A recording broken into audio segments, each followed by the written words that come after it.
మార్కాపురం జిల్లా మార్కాపురం మండలంలోని తిప్పాయిపాలెం గ్రామంలో మహాత్మా గాంధీ జాతీయ గ్రామీణ ఉపాధి హామీ పథకం కింద అమలవుతున్న పనులపై గ్రామ సభను నిర్వహించారు.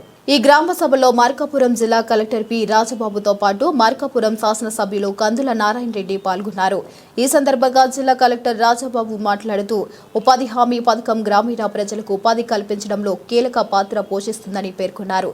గ్రామాల్లో చేపట్టే పనులు ప్రజలకు దీర్ఘకాలిక ఉపయోగం కలిగేలా ఉండాలని, చేపట్టిన ప్రతి పనిలో నాణ్యత, పారదర్శకత తప్పనిసరిగా పాటించాలని అధికారులకు సూచించారు. కూలీలకు కేటాయించిన పనుల సకాలంలో పూర్తయ్యేలా చర్యలు తీసుకోవాలని, కూలీ వేతనాలు ఎలాంటి ఆలస్యం లేకుండా అందేలా చూడాలని ఆదేశించారు. కలెక్టర్ ఆఫీస్ ఓపెన్ చేసే టైంలో ఎమ్మెల్యే గారు చాలా ఎమోషనల్గా మాట్లాడారు. అంటే కన్నీటి పర్యంతం అయ్యానికి ఇంత కష్టపడ్డాం మా జిల్లా కోసం అని చెప్పేసి మేము మా జిల్లా ప్రజలందరూ కూడా ఇది మా ఆకాంక్ష ఇప్పుడు మాకు నెరవేరిందని చెప్పేసి ఆయన యొక్క ఉపన్యాసంలో చెప్పడం జరిగింది. అప్పుడు నాకు అర్థమైంది ఈ జిల్లా కోసం ఈ ప్రజలందరూ కూడా ఎంత డీప్గా దీనికోసం ఎదురు చూస్తున్నారు అని చెప్పేసి. సో ఇప్పుడు మనకి జిల్లా ఫామ్ అయింది, కొత్తగా ఈ జిల్లా ఏర్పడి దీనికి జిల్లా ఫామ్ అవ్వడం అంటే కనుక ఇక్కడ అందరు ఆఫీసర్స్ జిల్లాకు సంబంధించిన సుమారు 44 డిపార్ట్మెంట్లు ఆఫీసర్స్ అందరూ కూడా ఇక్కడ మీకు అందుబాటులో ఉండడం జరుగుతుంది. కలెక్టర్ అందుబాటులో ఉంటారు, ఎస్పీ అందుబాటులో ఉంటారు, అన్ని శాఖలకు సంబంధించినటువంటి ఆఫీసర్స్ అందరూ కూడా మీకు అందుబాటులోకి వచ్చారు. ఇప్పుడు ప్రత్యేక జిల్లా ఉంటేనే మేము అభివృద్ధి చెందుతామని చెప్పేసి మీరు అందరూ ఆకాంక్షించడం బట్టి ప్రభుత్వం దాన్ని అంగీకరించి జిల్లా చేసింది. కాబట్టి ఇప్పుడు మీరు ప్రభుత్వంతో కూడా కోఆపరేట్ చేసి అభివృద్ధి చెందవలసినటువంటి పరిస్థితి ఉంది. మరి ముఖ్యంగా ఒక ఫ్యామిలీ, ఒక కుటుంబం యొక్క గౌరవం దేని మీద ఆధారపడుతుందంటే కనుక ఆ కుటుంబం ఆ ఇంటి చుట్టూ ఉన్నటువంటి పరిశుభ్రత మీద ఆధారపడుతుంది. ఏ విలేజ్, ఏ కుటుంబం అయితే పరిశుభ్రత పాటిస్తుందో మా కుటుంబంతో పాటు ఆ విలేజ్ కూడా పేరు వస్తుంది.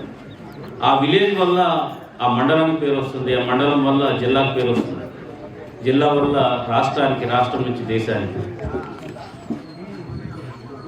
ప్రతి ఈవెంట్లోని కూడా ప్రతి నెల మీ అందరికీ తెలుసు, ప్రతి నెల కూడా ఒక శనివారం దీనికోసం అని చెప్పేసి కేటాయించి ఆ శనివారం నాడు మొత్తం పరిశుభ్రత అని చెప్పేసి అందరూ కూడా అందులో భాగస్వాములు అవుతున్నాం. ఈ నెల సంక్రాంతి నెల కాబట్టి ఈ నెలని ఈ స్వచ్ఛ సంక్రాంతి అని చెప్పేసి మనం పండగకి ఎట్లాగైతే మన కుటుంబాలను, మన ఇళ్ళని ఎలా శుభ్రం చేసుకుంటామో అట్లాగే దీన్ని పరిశుభ్రం చేసుకోవాలని చెప్పేసి ఒక నినాదంతో ఈ యొక్క స్వచ్ఛ సంక్రాంతి అనేది చేపట్టడం జరిగింది.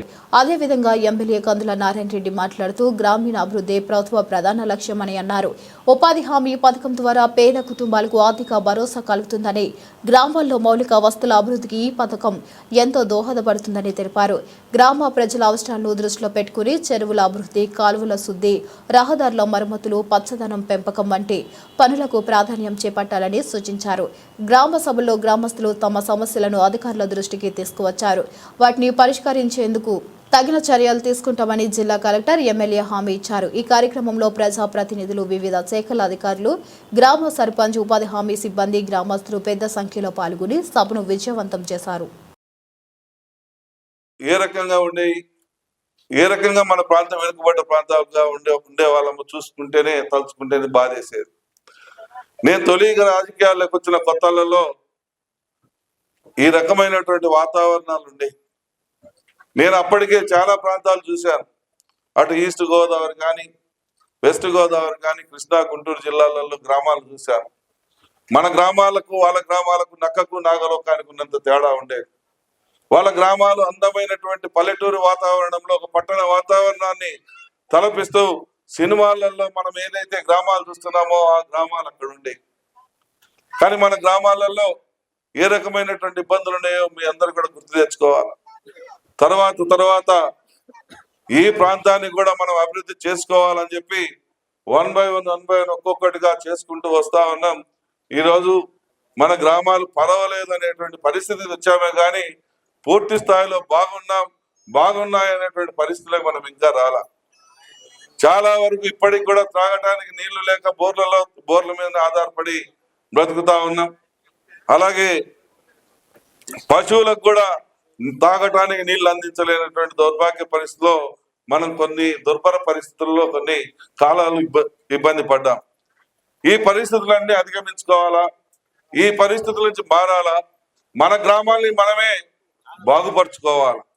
దానికి ఒక అధికారులు ఒక ప్రజాప్రతినిధుల వల్లే కాదు, మీ యొక్క సహకారం చాలా అవసరం. మీ గ్రామాన్ని, మీ ఊరిని, మీ ఇంటిని, మీ ఇంటి ముందు ఉన్నటువంటి చెత్తని కూడా ఎవరో చేయాలా, ఎవరో చేసి పట్టించుకోవాలనుకుంటే అది ఇంకా మన అమాయకత్వం అవుతుంది. మన ప్రాంతాన్ని మనం బాగుపరుచుకునే విధంగా, మన ఊరిని, మన ఇల్లుని మనం శుభ్రపరచుకునే విధంగా ప్రతి ఒక్కరం కూడా ఉద్యమించాల. ఒక